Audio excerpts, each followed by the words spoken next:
And now it's time we've been waiting for, a Fireside Chat with Yang Muhammad and Nik Nazmi Nik Ahmad, hosted by Gajen Nad. Let's welcome both to the front.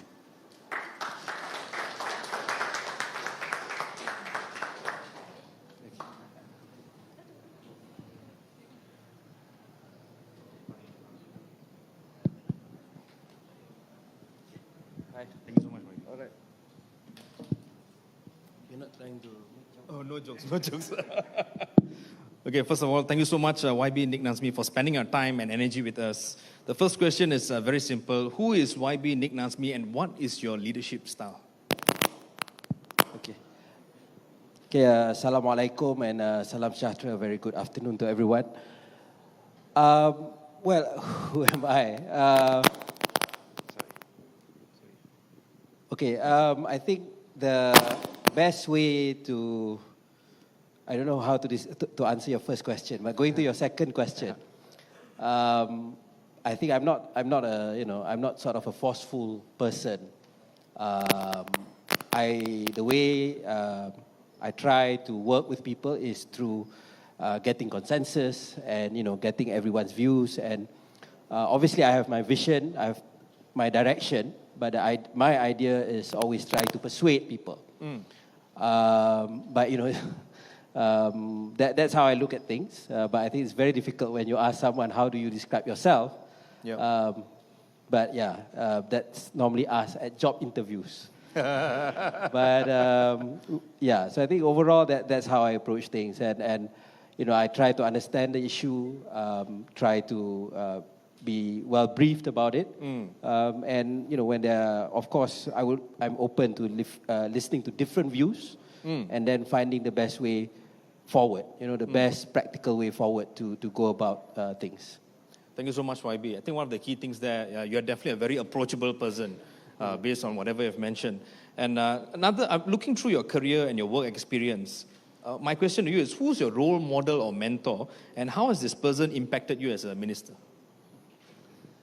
Well, I think one person I really have to describe is definitely my father. My father's now 93 years old. He was a civil servant. He served the country from 58 to 1988, that long ago. So I think when he has always instilled in me a sense of public service, the sense that he came from the kampung. He came to KL, became a civil servant. So he always reminded us, his children, about how we've had it good, right? So how do you contribute back to society? How do you always remember your roots, right? And I think that has been very helpful. And I think last year was very interesting when I was in the ministry was NRES, and we were handling electricity because my father spent 10 years of his last 10 years in public service in the energy sector. So that was a lot of things that I think was useful, and the sort of the overlap to me was very interesting.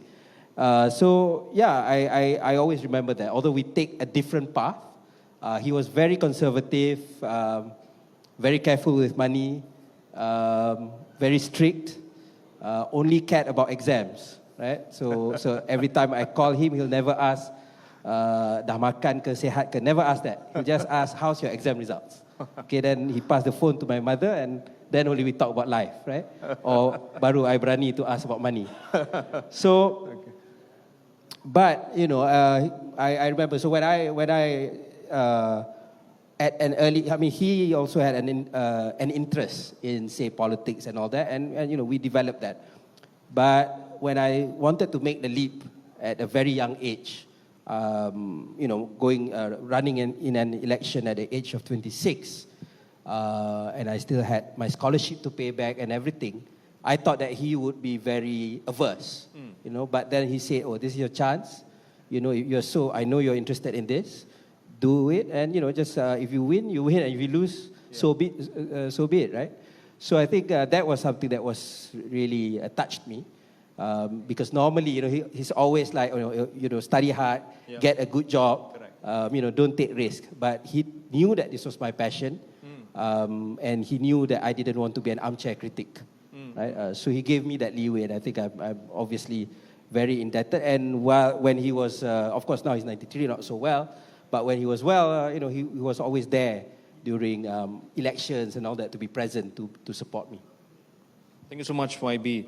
My next question is on the term sustainability and also your ministry. Sustainability is a very broad term, and I think a lot of people see it in different definitions, different perspectives, right? So my question to you is, what does sustainability mean to you, and what is the scope of your ministry? Well, I think obviously sustainable has a lot of meanings. I mean, just talking about financial viability, that can be sustainability, right? I mean, in a one sense.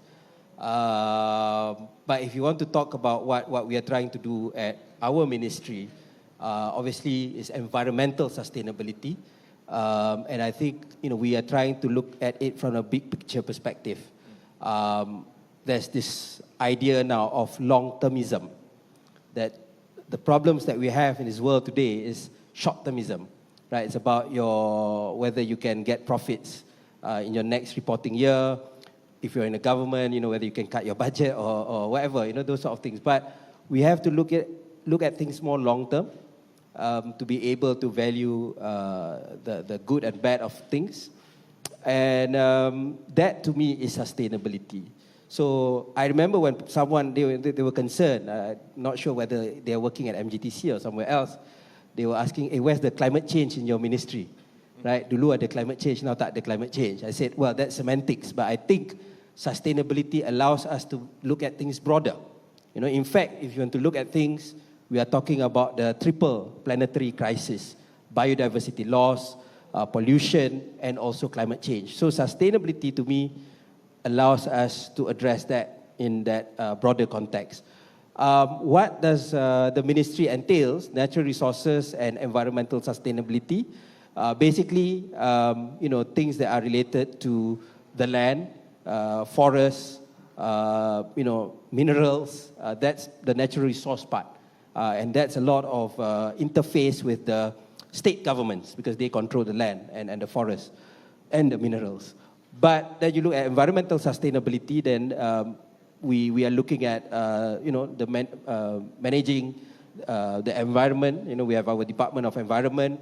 We are also talking about climate change. So I think that is the scope. And included in that, natural resources includes biodiversity, includes, all the work that we do with regard to the forest and the wildlife and whatnot. Thank you so much, YB. My next question is, climate change has been a hot topic for decades now, and its topic is getting hotter, pun intended. My very direct question, how are we going to solve climate change in Malaysia, and what are the immediate priorities that we need to focus on?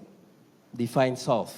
Okay, I think barring one or two people barring maybe, Donald Trump, for example, most people have accepted that climate change is scientifically proven, it's there. And if you go beyond a certain level, then, the life as we know it will not be there, right? So I think that, the experts are talking about between 1.5 degrees Celsius to 2 degrees.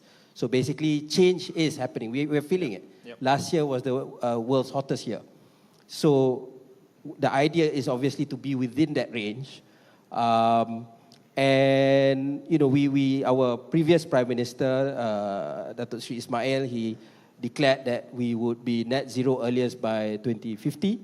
And that is, when he announced it, at that time, it was seen as a very ambitious goal. And, we obviously, we are now going through all the data and whatnot, seeing what we have done over the past few years, and looking at the pathways moving forward.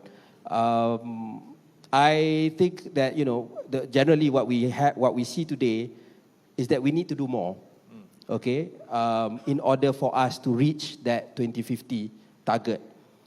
I think just now we were reminded when we were looking at the cube. Yes, on one hand, Malaysia is a small contributor in terms of carbon emissions in the world, less than 0.7%. But per capita, for every one of us, then we are quite high. I mean, we have to admit that. Maybe it's a sign that because we are a high middle income country.